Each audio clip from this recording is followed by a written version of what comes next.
Somebody probably thinks I'm going to hell for saying that. I don't care. I said it. And then the center tunnel of the floor, like the floor carpet here in the center, it just looks like somebody with a handful of wheel bearing grease after packing bearings just freaking grabbed that carpet and slathered their hands all over just with grease embedded into the fibers. Seats are all right. I just question everything. It's fuel injected. That's pretty cool. Throttle body injection. They say throttle body injection sucks. You know what sucks? Fucking carburetors. I don't understand how this has been for sale for so long. Does it just not run? I mean, I would think that like every freaking Gen Z person, like with the way they part their hair, like it's from the 90s, you know?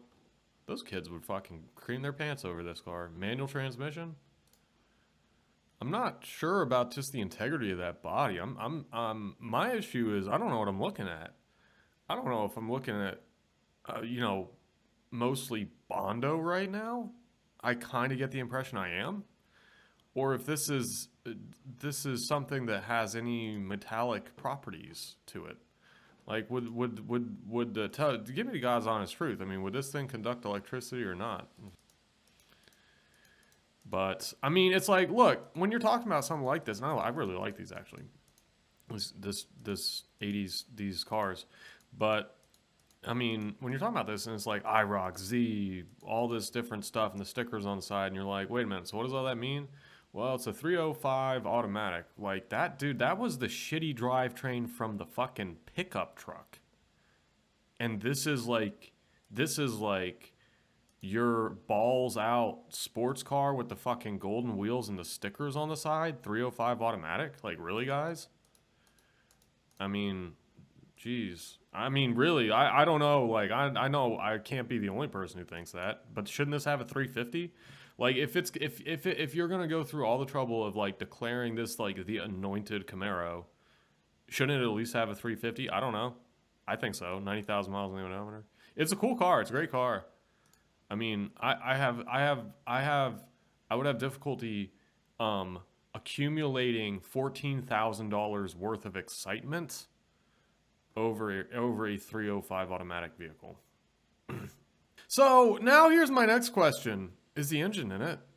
Because this picture right here and this picture right here, these look like pictures of a car that does not have an engine in it.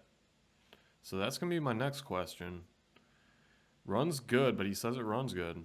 But you know what? You know how car guys are. You know how like delusional, like hoarder type car guys are? I had a friend of mine back when I lived in Raleigh, told me he had a Mercedes 190D. And I asked him if it ran well. And he said, oh yeah, it runs great. And then I went to his house and the car is up on blocks in the garage, fucking layer of dust on it. The drivetrain is out, the engine is out, the axles are laying on the floor, drivetrain's laying on the floor, engine's on a stand. And it's clearly all been like that for a long time. And I was like, I thought you said this car ran. And he was like, yeah, it runs great. You put it together, it runs great. Like, that was when I realized sometimes when these delusional hoarder types say something, and not that he was fuck. I am looking at, hey, listen, anytime somebody starts an ad off with, you are looking at, that's going to be your first red flag that the price is going to be really freaking optimistic.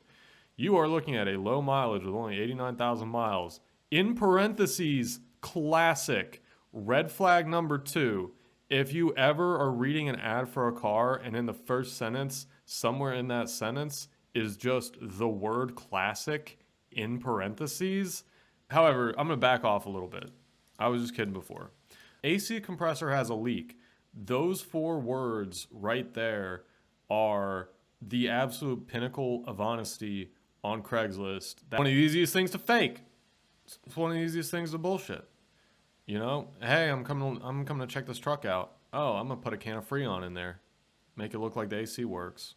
This guy, mayor of Craigslist, I'm voting for him. 78 Cadillac DeVille garage since new Southern car. Car came out of a 10-car collection owned by an older gentleman. 10-car collection. 10 car collecting. Car collecting is one of those things that if you're rich as fuck, like it works. And if you're poor, you're just a hoarder. As the early 70s ones. All right, so again, we've got the G-Body. With a price that I don't think makes a tremendous amount of sense. Yeah, I mean, they're both fine. They're both absolutely fine. They are a classic, or at least old, American vehicle and a car. I like it, I think. I mean, whoever was driving this car was having the time of their life. That I can tell you. That's really what it's all about, you know? You know, blue paint job, stickers everywhere, JDM mirrors, manual transmission. This person didn't give a fuck. I mean, that's what I don't get about these cars. Is it's like, excuse me, engine location, front. For some reason, I just have memories of being like in my late teens and seeing these cars, and they were worth about 10 grand at the time. They're still worth like 10 grand. And seeing these and thinking that this was just like, this was the kind of a you know, classic car that a guy could aspire to, you know?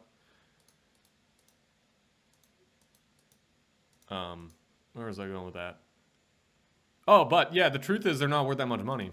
They're just not. I mean, I don't know what else to tell you. People have one, and they think that they've got some kind of like, you know, it belongs in the Smithsonian's. Like, guys, they slung a lot of these fucking cars out. A lot. And there's a lot of them still out there. And they were worth 10 grand 15 years ago, and they're worth 10 grand today. And that's kind of the long and the short of it. This, I think, for 5 grand. And looks pretty good, actually. Actually looks really good. Yeah. All you got to do, you got to bring this thing down to Atlanta. Clean it up really good. Turn the HDR all the way up on your camera.